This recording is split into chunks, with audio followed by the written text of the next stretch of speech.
In this video, we bring you noteworthy updates from the Australian bikie and the criminal underworld, covering events from the past 10 days.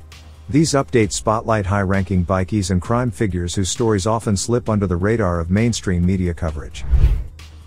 The first update is on Jesy Vela, a former high-ranking member of the Rebels MC who later joined the rival Comancheros. Nicknamed Bikie royalty due to his family ties, Vela has pleaded guilty to assault and trespassing at a Central Coast pub but has denied charges of intimidation. While Jesy accepted responsibility for some aspects of his behavior, he disputes the specific allegation of intimidating someone. According to his counsel, no threatening behavior, coercion or harassment was involved. The incident occurred at Chittaway Bay Tavern, located in the Chittaway Bay Shopping Centre, where Vela allegedly spat on and intimidated a 40-year-old man. Despite admitting to assault and trespassing, Vela contested the intimidation charge in Wyong local court. His case has been adjourned until a hearing scheduled for July 2025.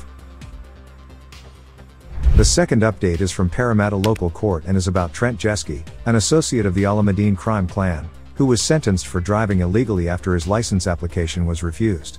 Jesy, who had been released from jail 3 months prior, admitted to driving without a license because his wife, Jade Heifer, was experiencing a mental health crisis. In court, Jesy's lawyer argued that his client wasn't driving recklessly and that the road was mostly clear. However, being behind the wheel of a luxury Polestar electric sedan while on parole added weight to the offense. Jesy was captured driving near Showground Road by a point-to-point enforcement camera. He pleaded guilty to driving without a license and was fined $300 and banned from driving for 3 months. Heifer, the widow of Yusuf Notzlaglu, found love again with Jesy.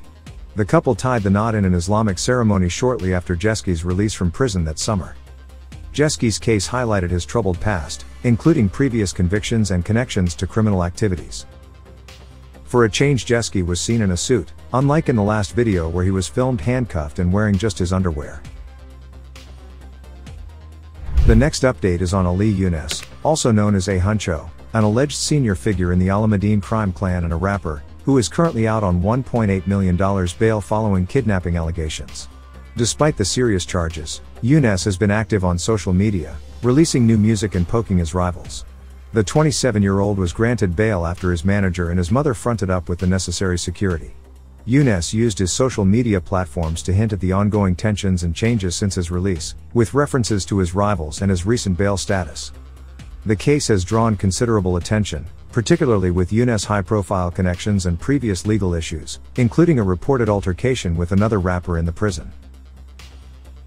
American rapper, A Boogie Wit Da Hoodie also showed support for Unes by wearing a free A Huncho t-shirt during a tour. He is set to return to court later this month, making this case a focal point in both the legal and music worlds. This story is from Downing Centre Court. Fourth update is on Jason Wayne Bailey, a former high-ranking member of the Nomads Bikie Club, who has been sentenced to 13 years and 6 months in jail by Newcastle District Court. Bailey, who is now out of the club, was convicted for 2 violent home invasions and for kneecapping a club nominee who broke club rules. The first attack occurred in Edgeworth, where Bailey and an accomplice forcibly entered a home over a drug dispute, assaulting the occupant's girlfriend in the process. The second incident involved a home invasion at West Wallsend, targeting a former rebel bikie in retaliation for club-related grievances. The kneecapping incident took place in a remote forest, where Bailey shot another club member as a form of discipline for breaking club rules. Besides these criminal activities, Bailey was also found with illegal firearms. With a non-parole period of 8 years and 6 months, he will be eligible for release in 2030. The fifth update is from South Australia and focuses on Scott Michael Christian Smith, a high-ranking Hells Angels member. Smith was granted home detention bail by the Adelaide Magistrates Court after posting a $30,000 surety, but remains in custody as the prosecution has requested a Supreme Court review. Smith, who allegedly suffers from untreatable cancer and was not receiving adequate medical care in custody, faces multiple drug trafficking charges. According to his legal team, the top Hells Angels bikie is bleeding from his stomach, and his arrest has disrupted his family life and business, with the court hearing that his health condition is severe, possibly untreatable bowel cancer. Smith's arrest followed a serious and organized crime branch investigation, which led to the search of multiple businesses and homes on 31st May this year. During the raids, detectives seized approximately 3 kilograms of methamphetamine, 100 grams of cocaine, 2 cars, and a motorcycle. Smith, from Monopera West, was charged with trafficking a commercial quantity of a controlled drug and 2 counts of trafficking a large commercial quantity. Allegedly, Smith was supplying methamphetamine from his Adelaide safe house to other Hells Angels members and associates. Following his arrest, Smith was rushed to the hospital, but his colonoscopy was cancelled due to concerns about a potential security breach. His lawyer revealed that a doctor informed Smith that the worst-case scenario for his symptoms could be bowel cancer that has potentially spread and is untreatable. Family and friends attended court in support of Smith during his bail hearing. Our next update is about the Australian Defence Force, which is investigating at least 30 military personnel suspected of being recruited by outlaw motorcycle clubs through the use of sex and drugs. According to articles published by the Daily Telegraph, these bikie gangs are targeting ADF members, particularly those in veteran and military motorcycle clubs, as part of their strategy to expand their ranks and numbers.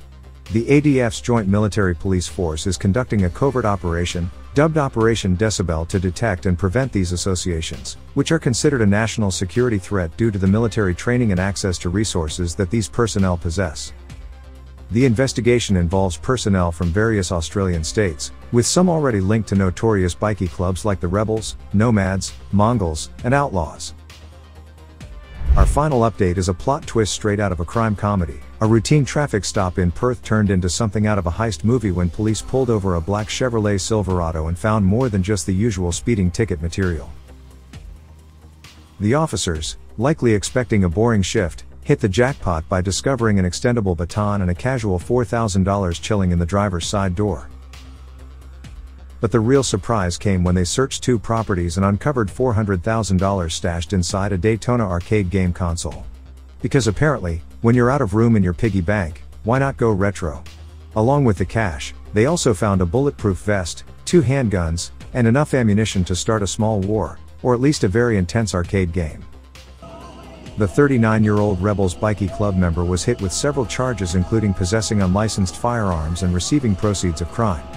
Following this discovery, WA police pointed out that taking these items off the streets has definitely made the community safer, and probably left a few arcades wondering if they should start checking their machines a little more closely. If you're looking for more thrilling and edgy bikie updates, don't hesitate, whack that subscribe button, spread and share the video, hit that like button, and drop your thoughts in the comments. And for the true grid Spartans out there, consider sending a super thanks or buy us a coffee to show some love. Your support keeps us going and the channel thriving, especially since most of our videos aren't monetized due to all the crime-related content. Stay tuned, stay curious, stay awesome, and take care. Wu-Tang. See too many bodies drop.